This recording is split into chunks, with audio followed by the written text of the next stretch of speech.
Hi, I'm Michael. And I'm Mark. And I thought we'd talk today just about what's in your travel kit. Now, if you're traveling overseas, one of the things you have to be concerned with, of course, is weight. So we're going to keep this limited to 3 lenses, but then I want to really drill down to, if you could only take one lens with you, what would it be? Personally, I'm running the Canon R system. I love the Canon mirrorless cameras, and I'm using EF adapted lenses. Whereas Mark, you're now, although you do use the R system, you're now using the Fuji system as well. Absolutely, yes. Heard great things about it. And having been with Canon for about 20 odd years, 25 years, really keen to see what Fuji can do in comparison. So great for landscapes. Going to give it a try. Yeah, and it's a lighter weight system, isn't it? That's the thing. It would be if I hadn't put this lens on it. Yes, I say you've got the biggest lens possible there to make it as heavy as possible. Absolutely. So you've got 3 lenses that you can take overseas. I'm going to go first. This is not going to be a lens that a lot of people are going to go for. I do appreciate that, but this is the Canon 17mm tilt shift. Superb lens, sharp edge to edge. It's most definitely not everyone's cup of tea, I get that, but because I'm an architectural photographer by trade, or that's how I started, I love the ability of the lens to enable me to keep perspective and keep vertical straight in camera, rather than having to do that later on in Photoshop. I know it's easy to do in Photoshop, but I prefer to actually see the results straight away through my lens, and I just love the fact that with this I can shoot 2 images, 3 images, 4 images, and panoramically stitch them together to give me something that I couldn't get out of a single lens combination. That's my first lens. I've got the Fuji XH2 camera, which is a crop sensor camera.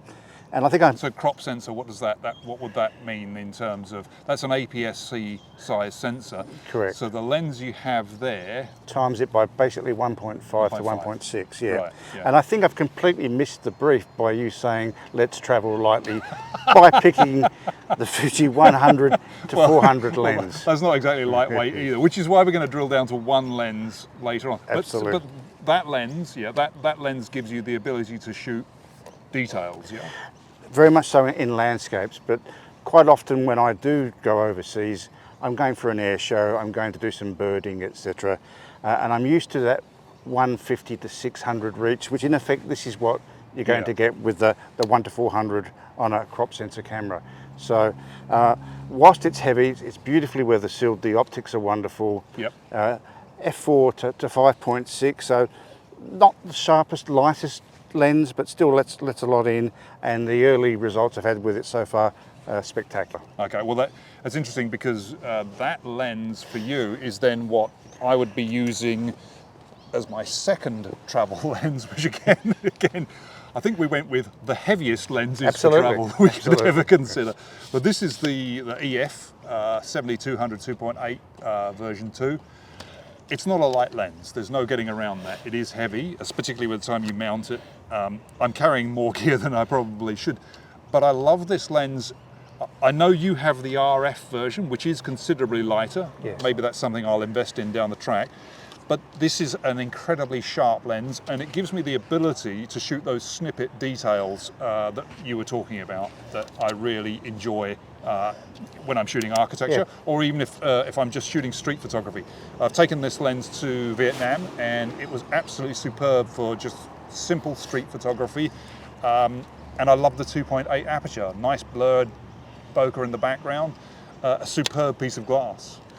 That would be my second lens. I say travel kit, I assume if you're traveling with 5 or 6 porters, what would you get next? The Fuji 50 to 230, which in effect is 75 to about 315, 320. So I'm used to that 70 to 200 focal length. Yeah. That's what this lens is going to give me. Incredibly light. Oh, that is very light. It's their XC lens range, not the XF. So it doesn't have the weather sealing, it doesn't have aperture control, but the absolute reverse of my other lens, you can carry this all day. Yeah. You don't need to go to the gym. So it doesn't have manual aperture control, but of course you can control the aperture through the... Yeah, absolutely. Okay. So I see that is very lightweight, isn't it? That's fantastic. Yeah. Yeah. Absolutely. Okay. That's a good street lens, I would imagine. Yes, you can still pick out elements too, and it will compress your subject Oh yeah, okay, nicely. Yeah. So that's two lenses, 70-200, 17mm. Obviously I'm going to need something in between. So for me that's going to be the EF 24-70. It's the EF version. I probably will get round to getting the RF version. This has done a lot of work professionally, so it's taken a battering over the years, but it still produces incredibly crisp images. It's as good as the RF version, so I've been led to believe, with the adapter. It's just I'm wearing it out over time. I think it will end up folding on me. The rubber grip here is going now. But this is a superb lens because it's a superb range. 24mm, you've got that wide angle feel. 70mm, you've got a portrait lens. Constant 2.8 aperture. It's, again, not the lightest, but if you're going out all day and you're just wanting to take one lens with you, this is probably going to be my choice. So that would be my kit of 3 lenses. What's your last lens? I think I finally did understand the brief by bringing this particular lens along. We've gone from heaviest to lightest. Yeah. The great walk around lens, the XF 18-55, Yeah. 2.8 aperture, beautifully weather sealed, fantastic optics. Yeah. And that is just, it's a lovely lens to carry around all day long. Street, food, product. For me, just absolutely. Look, if you can see the size, and you'll have to take my word for it on the weight difference, but yeah, the size difference is, yeah, and that's effectively like a 28 or 24 to 70, correct, isn't it? That's yeah. exactly okay. right. Yeah. Okay, that's nice. Beautiful optics, very sharp. Okay. Yeah. So what I suggest we do is, we've got our 3 lenses with us. We're in Melbourne, obviously. Let's wander around. We're in the Fitzroy Gardens at the moment. Let's wander around. We'll head towards the town, and we'll take some shots with these and just have some fun. Just absolutely. Exploring the city with this and just see what we get. Great idea.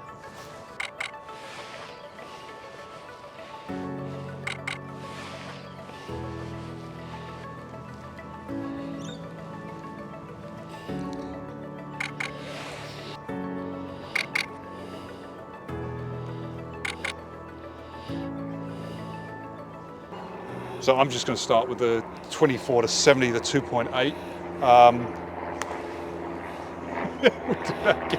We'll do that again. Never work with children, animals, or aeroplanes. I'm going to start with the 24-70 2.8. It's just a really great all-rounder.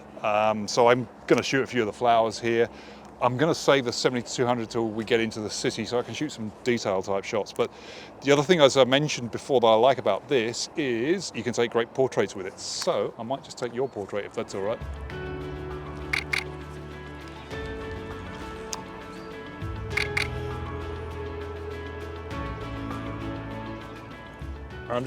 You get very shallow depth of field when you're close to the subject anyway, but I'm just going with a 2.8 aperture to really make sure I get a nice blurred background there. Well, we're heading to spring now in Melbourne, so the gardens are looking quite beautiful.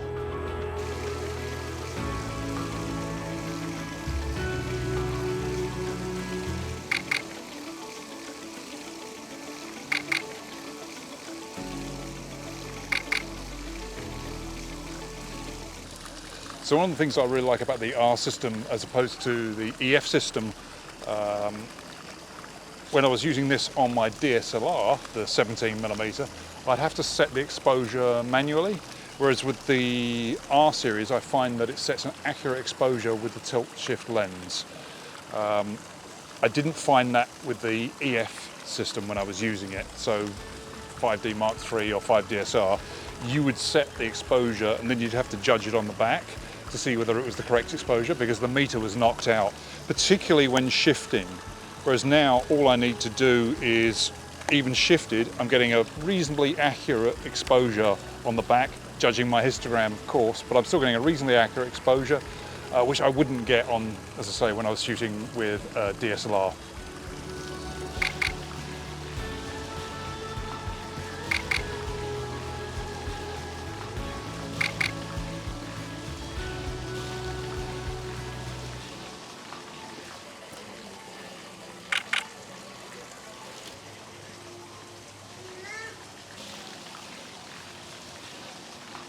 So what lens is that you've got there now, Mark? It's the 50-230. Right. Okay. Oh, yeah, and I'm talking about the 50 to this is the 50 to 230. So it's a lovely mid-range lens, perfect for the city, getting nice close elements of buildings and architecture, but also some sneaky shots of people in the park, pigeons in the fountain, all those vitally important images that we like to take when we're in town for the day. So Yep.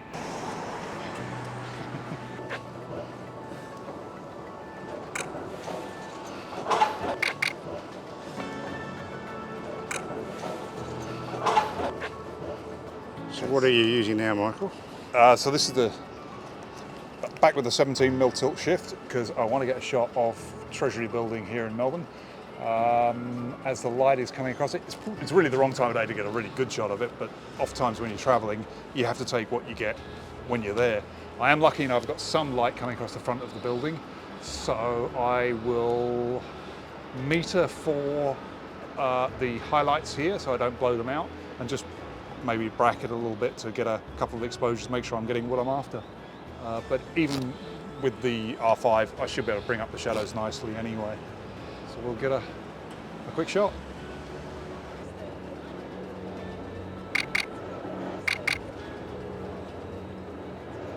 So now you're over to the, which lens is that? The 18 to 55. If you can get the lens cap on. The 18 to 55. That's right. With lens cap on. Nice and light. Much more in terms of subject matter we can get in now. Wider. It's a nice time of day. There's some nice light in the trees. Got some lovely reflections off the building before. This lens comes into its own now. Very happy with it. Yeah.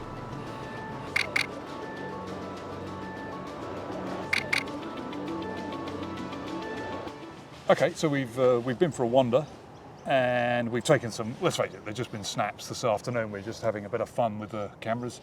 How do you feel about your travel kit? Is there anything that you think you would change from it, or is there anything you missed? Any lens that you missed? There is one Fuji lens, the one to rule them all, I'm told. The equivalent of a 24 to 105. When's that arriving? We have to get that through council first. But in lieu of not using that, this 18 to 55 I think was wonderful around some of the architecture, the trees, the conservatory. Yeah. Looking forward to seeing some of the shots that come out of that. Yeah, sounds good. And yourself? I enjoy using all three. I've travelled a bit with them, but if I had to drill down, so for me, I don't know, it would probably be the 17mm tilt shift, which is what 99.99% of the rest of the world wouldn't choose. But as with everything in photography, it's highly personal. Yeah, highly personal, that's right. Yeah. And it's what I enjoy shooting and using, and I know that then all your shots tend to have the same look. But if you're shooting architecture, yeah, it's not really a travel lens, I do get that. So probably more useful, 24-70, but personal favourite to use, 17mm. How about yourself? What would be your number one? That lens. Definitely for around here. As I said, for overall travel, the type of photography I tend to do tends to be more out in the field, birds, aircraft, etc. So I'd probably go for the longer focal distance, yeah, Okay. the 100 to 400. Totally opposite ends of the spectrum. I've gone for the really wide. Yeah, that's fair enough.